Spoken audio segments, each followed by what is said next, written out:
This video is the 5th in a series on Imviz. In the previous video, we showed how to open and explore the plugin toolbar. In this video, we will demonstrate how to perform aperture photometry. First, we need to draw your apertures using the region tool. We first zoom in to better see the stars. We draw a circular region subset around both a galaxy and a star.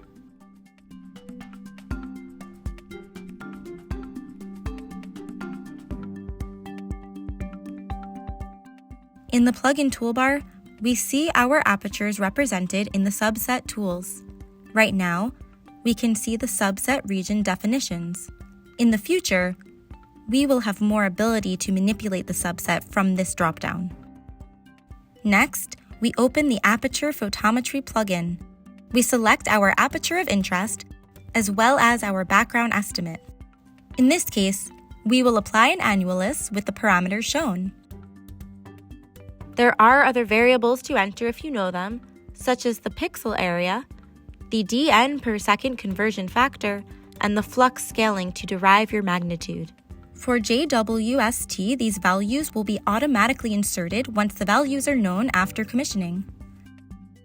Next, select your plot type. We select the radial profile and then hit Calculate.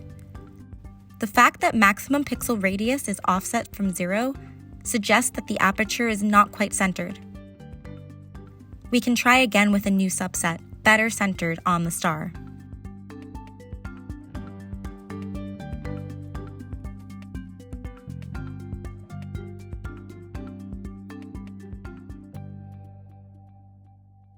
Our new plot looks good. Below the plot, we see all the photometry results for this new subset.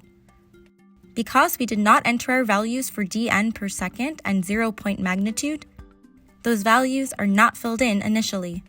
But upon entering the values, we are able to populate those variables.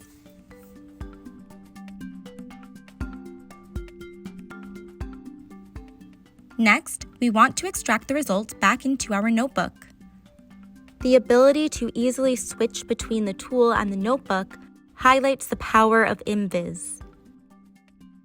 In this case, we have two commands in our notebook. The first reads the aperture region subsets into AstroPy regions, which can be saved and used throughout the notebook if desired. The second command reads the photometry results back into the notebook as a table, so we can scroll through or manipulate as desired.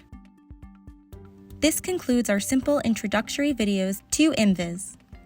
There are many other exciting features and capabilities possible.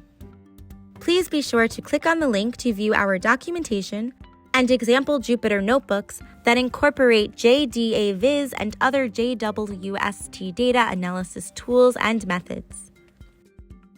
Also, continue watching to view our other JDA-Viz videos demonstrating how to work with spectra, multi-object spectra, and data cubes.